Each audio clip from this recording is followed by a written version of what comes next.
What you're looking at right here are the brand new Sennheiser Momentum 5 headphones with a beautiful design, a user swappable battery, a 57-hour battery life with ANC enabled, 3 times better ANC, better sound quality, and across the board, a number of improvements and new features that I'm going to talk about throughout this video. So there's a lot to really be excited about here. Honestly, of all the headphones I've tested, these are among the best looking headphones, and they have a lot that's going for them. So in this video, of course, we'll go through all the normal tests for ANC, sound quality, microphone indoor and outdoor, transparency, and I'll talk about all the new features and design aspects to figure out these are actually the best headphones you can buy. So I'm really excited to talk about the sound quality in particular with these, but I think we need to start off with the design. I mean, these are just a really elegant looking pair of headphones. There's 3 different colors. There's black, there's white, and this one's called denim, which is my personal favorite. And if you look at it, you can see we have a very denim looking fabric top to the headband. So I really like the blue color there. We've got a metallic Sennheiser logo on either side. So subtle, not like huge branding, but very elegant look to that. We also have the very complimentary looking, it looks like fake leather, actually more like silicone kind of, but it's a very soft feel on the headband on the bottom. I'll talk more about fit and comfort later, but those 2 colors, kind of the metallic, the soft fabric, and this kind of leathery looking material gives you just a very premium looking pair of headphones. The ear cups rotate a total of 180 degrees, so 90 degrees in and 90 degrees out. They do not fold. There's no folding up in this. You don't need to in the case, obviously. And of course, there is some tilt in the ear cups as well. We have touch controls on the outside. I'll talk about those in just a minute. You can see as you slide, more of the metallic looking band kind of slides out there. It feels nice. There's a good resistance. It stays everywhere I want it to. It's not like the most premium, like, $800 looking pair of headphones in that aspect. Like, it's not stainless steel sliding through there, but that does help to reduce the weight. And like I said, I'm a big fan of this design. Looking at the bottom, you can see we have a USB Type-C port. That's going to be great for charging and, of course, for USB Type-C playback. We have our smaller wired audio port on the other side, and I'll show you that cable in the case. We've got our 5 LED indicators. It's going to be for like pairing mode and battery level. We've got 1 button on here. You can see the microphones are accented, and on the front, a very small font there. It says Sennheiser and Momentum 5. So aesthetics, 2 thumbs up for me. I absolutely love this design. I actually just reviewed recently the best headphones in the market, and the Sennheiser HDB630s were a great pair of headphones, but they came in last place for design. And these, I think, would have probably come in first, or at least tied in first. Really beautiful design. The case then is 20% smaller than the Momentum 4s, and maybe that's because there's an indent on the back, but overall, I do have to say I like the case as well. You have that same branding, the little metallic accent on the front, and the same fabric that matches the top of the headband. It's a hard shell case. It's very slim, very compact. You don't need to do any kind of weird headphones gymnastics to get it in, which I'm personally a big fan of. I'd rather have my headphones just set in like that instead of trying to remember which way they fold. All right, one small quirk that has kind of been bothering me since I got these headphones, and I actually just figured out what was happening now. The case, you have right and left, and it's clearly indicated, but because the headphones fold 180 degrees, sometimes I accidentally put the right in the left and the left in the right. And from the top, there's no letter there, so you're not really gonna know it, but they just like don't fit that way. It's a really subtle thing, but if you turn them around, they fit in perfectly. So you wanna make sure you're always putting the right in the right side of the case. They're not ambidextrous. Something to know. We have 2 cables in here. So you have your USB to USB cable, which is, fairly long. Looks like it's about 3 feet long, I would say. Or maybe 1 meter is probably really what it is. And then of course you have the 3.5mm cable. I like having this in here in case you're on a plane and you need to plug into like the seat in front of you for watching a movie. It's nice we have both cables. We also have a little pouch here. The user manual comes in there at first, but you could put anything you wanted in there, I guess, maybe another cable. The case zipper is just fine. There's a little loop on the backside so you can hang it on something if you needed to. I don't like it as much as the Sony one that just clips shut, but overall, I'm definitely a big fan of the design and the case. All right, honestly, I was really nervous to do this, but one last thing to talk about with the design is the user swappable battery. I was afraid to pull off these ear cups. Really, if you just pull a little bit harder than you think, they pop right off. They don't break, they're just the plastic snaps. And in there you can see 4 Phillips head screws. So I believe, don't quote me on this, look up how to do it if you ever want to swap out the battery, but they did say it should be swappable with just a Phillips head screwdriver. I assume those are the 4 you would take out, and you could swap out the battery. So it's kind of nice that these should be lasting longer by swapping out the ear cups or the cushions and the battery. Hopefully they last a really long time. They're also a little bit more future-proof with Bluetooth on here. They have 5.4, but they're ready to go with 6.0 with what Sennheiser says is going to be a firmware update in the near future. As far as controls go, on the right ear cup, you can tap it once, twice, 3 times. You can also swipe up and down, that's going to be your volume controls, and swipe forward and back to skip through tracks. Interestingly, you can also pinch in and out, so that's like zooming in and out of your surroundings is how I think about it, where you're turning transparency on or you're turning up ANC. So like pinching is kind of like zooming out, and it's like turning the sound down so you have more ANC. That's kind of how I think about that. There is no speak to chat feature on here where if you're playing music and you just start talking, these don't do like the audio ducking that others do. And there's also no, like for example, Sony has a thing where you can just like quickly hear your surroundings by like cupping one side. These don't have that either. You just have to take the headphones out. The battery life on these is incredible though. 57 hours is the claim, and that is with active noise cancellation on, which absolutely destroys the competition, which usually hangs around 30 hours of battery life. 30 is very respectable, and this is almost double that. As far as the fit and the comfort of these, they're relatively lightweight feeling on my head. I'll show the weights on screen here. I'll weigh a couple different headphones and see how they actually compare, but the ear cups I think could be a tad deeper. I do feel my left ear, maybe mostly my left ear, I can feel just barely feeling like the back of the ear cup there. Everyone's gonna have different ears though, so maybe for you it might not affect you at all. My ears don't really get hot. I could say I could listen for like 2 hours before they start to get a little bit warmer. And again, that's gonna vary person to person, but compared to other headphones, these are definitely middle of the pack in terms of temperature and comfort. So far, definitely very comfortable, perhaps not quite as comfortable as the Bose Quiet Comfort Ultras, for example, but I would say more comfortable than the Sony XM6s. As far as transparency and ANC go,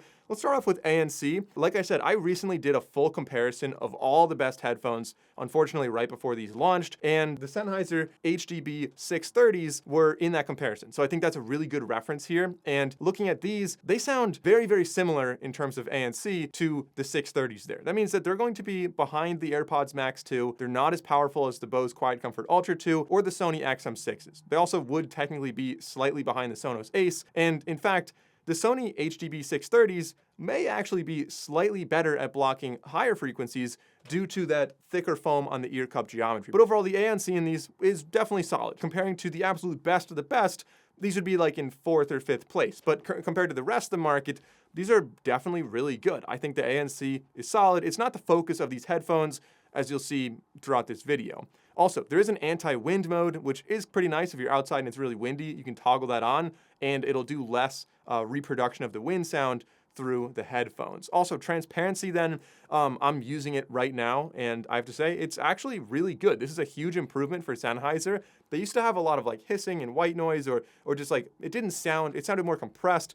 These do a really good job of recreating frequencies in a very natural way. I would say there's essentially no white noise. I can hear everything around me, and like you're not gonna forget you have them on your head, but as far as transparency goes, these definitely get a big thumbs up from me. Now, of course, sound quality. I wanna talk about what these have like spec sheet wise, and then what my experience is. Spec sheet wise, so they have a 43mm transducer, they have Snapdragon sound, which gives them a number of different Bluetooth codecs. Of course, you have the basic SBC and AAC, which if you're an iPhone user, you're gonna be using AAC, I'm sorry to tell you that. But Android users, you have access to Snapdragon sound, of course, depending on what phone you're using, but that could be aptX lossless, and there's several others as well. And you can see these in the app. I actually really like how the app shows you what codec you're using. You can choose connection stability or audio priority on how you want the Bluetooth codecs to work, and you can enable up to 24-bit 96 kilohertz for more lossless streaming. And I think overall, the app does a really good job of that. We'll dig into the app a bit later, but the equalizer on here, you have an 8-band EQ, you have sound personalization, which is like a little quiz sort of. They play you'll play your music, and then they'll give you 3 different EQs, and you choose which one you like best, and you go through maybe 4 to 8 different examples of that until it decides what your EQ is actually going to be based on what you're hearing. And honestly, it can be really difficult to not know what frequency you're supposed to listen to. The whole point is it's a blind test to see what you prefer. But one thing is that there is weirdly no parametric equalizer. I was expecting a more advanced EQ like we see on the Nothing earbuds, Nothing headphones, the Sennheiser 630s, like they had it. But for some reason, Sennheiser didn't give us that option on these headphones. It feels like it would be an easy thing to add in, but maybe I'm missing something. I don't know how the design process works or why they chose not to include that. As I mentioned, Bluetooth 5.4, pretty solid, but these will be getting upgraded to 6.0 with a firmware update in the future. As far as listening to these, what is my experience actually like? Well, they're not particularly loud. I find that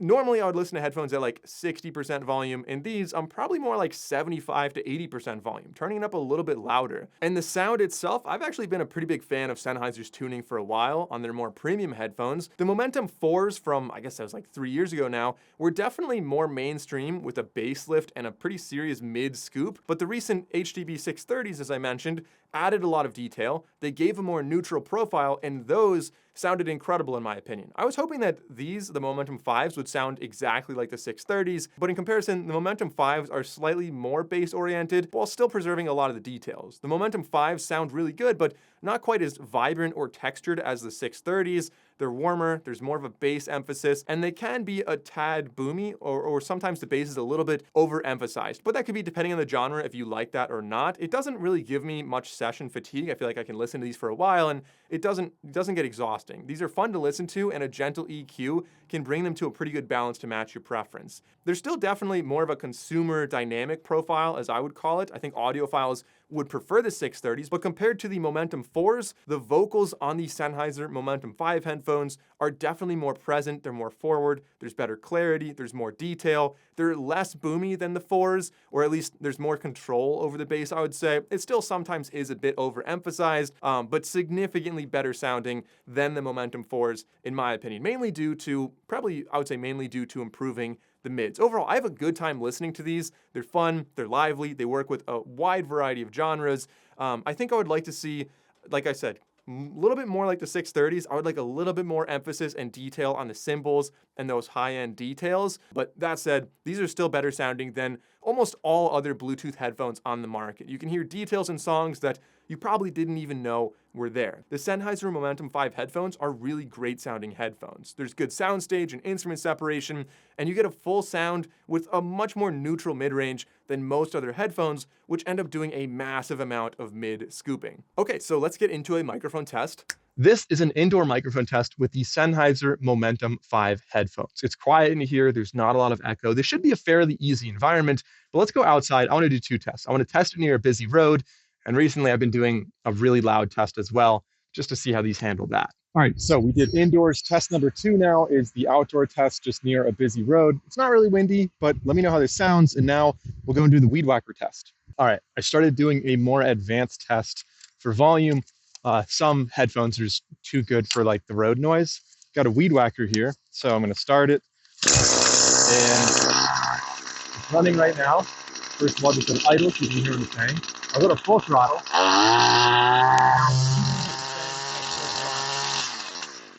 It's a tough test, but you'll see some headphones are better than others with this. Now, as far as the app goes and the features, one really interesting thing that I've noticed with these, so they detect when they're on and off your head, but they're not going to turn off right away when they're off your head, but they do somehow detect when they're in the case. Like if you take them off and set them down, they don't turn off right away. But if you take them off and set them down in the case, they turn off immediately. When you take them out, they don't turn on immediately. I kind of do wish that was the case, but when you take them out, you push the button, you turn them on, and like I said, auto pause when they come off your head. And these do have multi-point connectivity. Actually, let me just show you the app. There's a bunch of features in there that you can see everything in the app pretty well. So these are compatible with both iPhone and Android. This right here is the app on Android, and you can see you got the headphones on the top. They tell you how they're connected. So wired to Bluetooth. Like I said, you can actually connect these, USB Type-C, for example, if you wanted higher resolution audio on an iPhone, for example, and you'll still be able to see what that connection is on the app here. The battery levels there, you have connection management, so these do have multi-point connectivity. You can select what they're connected to as well, but by default, it's gonna be 2 different products, and they'll switch seamlessly between them. You have your noise control down here, so you have adaptive, you have custom, or you have off. And again, you can pinch it to adjust between them. As you see on the app right here, if I just start pinching in, it goes to transparency. Pinching out is like zooming out of the world is how I think of it, and that's going back to the ANC levels there. Anti-wind is down there, and you can dig a little bit deeper into like how it's gonna work when you're on phone calls and things like that. We have immersive audio if you wanna turn on Dolby Atmos. We have My Sound, and this is where you can go, first of all, there's a bass boost there for anyone who just wants even more bass, toggle that on right away. Otherwise, you've got the graphic EQ, which is just if you go to this one, you've got an 8-band equalizer there, and they tell you like what the frequencies are and how many decibels you move it up and down. You also have the bypass option on the bottom, so you can hear what it sounds like without the EQ, and then with EQ on. The other way to EQ, I already did it, so it's not showing up right here, but it's going to be the sound check. So you can see sound check right there, which is going to ask you, like, show you 3 different option 1, 2, and 3, and you'll go through them as I mentioned before. Okay, going back to the app, some other features we have here, you can find your headphones. You have sound zones, so you can have like when you're at home, you want certain settings. When you're at the office or at the gym or whatever, you want different settings. If we tap on controls, you can see all the controls you have for phone calls, for playback, for just general everything like that. And of course, we can manage the tiles on how the app is actually going to look. Another question is, can the Sennheiser Momentum 5s connect to the BTD700s that come with the HBD 630s? Sennheiser has to stop using these letters and numbers. I don't know why they don't just have normal names, but this little dongle thing right here that comes with the more expensive, audio-focused headphones, the whole goal here is to give you higher resolution codecs on like your PC or your MacBook or your iPhone or anything that plugs in with USB Type-C. You plug this in, it automatically connects. It's a really nice thing to have. And from my testing, it wasn't immediately connecting to this. So if you press and hold it, it goes into pairing mode, and it should connect. It didn't connect. That's not to say you cannot connect if you enable some Auracast, or honestly, I don't know exactly how you would connect it, but for my testing, it didn't connect right away. And I kind of would like to have that connect because it's like a $60 device that you could buy from Sennheiser. I'll talk to Sennheiser. If I'm wrong about that, I'll put a comment down below. I'll pin a comment and you'll know. All right, now as far as the price goes, these are $399.99, so $400. That's not a small chunk of change, but these are actually really competitive. Hear me out. In my best headphones comparison video, these would be tied in first place. Bose, Sony, JBL, those are all in like the mid $400 range, high $400 range even, and the AirPods Max are $549. So these, I would say, would definitely compete with all of those, but at a much lower price, and that's without any sales. So I'll have a link in the description to the latest sale price. You guys can check it out if you're interested in buying that, and it does help to support the channel at no cost to you. But these are available starting June 16th, so I'm fortunate to get access to these early. I should have mentioned this earlier. This video is not sponsored. No brands have any input on this video whatsoever. Obviously, I'm covering both pros and cons. So the positives with these headphones: beautiful design, excellent case, incredible battery life, very, very comfortable, cheaper than the other flagships, and really excellent sound quality for Bluetooth headphones. The controls are also really solid, but not everything's perfect with these headphones. There are a couple downsides. Honestly, there's not that many. The main downside is that the ANC is not at the same level as some of the best in the industry, from Sony, Bose, and of course, Apple AirPods. But they're not that far off. If you're flying with these or traveling with these are still gonna do a pretty decent job of crushing that sound. Also, depending on what type of audio codec you're using, if you're really optimizing for sound, you're going with aptX, you may not have the most stable connection. Every now and then, you do get some blips where it cuts out a little bit. But overall, my conclusion on these, I'm a big fan of the Sennheiser Momentum 5 headphones. I like the sound quality, I like the design of them, I like the fit and the comfort. They have a lot of features on board, and of course the 57-hour battery life is really hard to argue with. And honestly, I hate to say it, but I'm gonna have to make another headphone comparison video. Like these I know would compete so well in that video, so if you guys wanna see that, be sure to subscribe to the channel. I'm sure I'll be making that. Maybe I'll wait a couple months until some more headphones get updated as well. Inevitably, there's always gonna be a new pair coming out. So thanks for watching, guys. Let me know what you think about these headphones in the comments below, and I'll see you in the next video.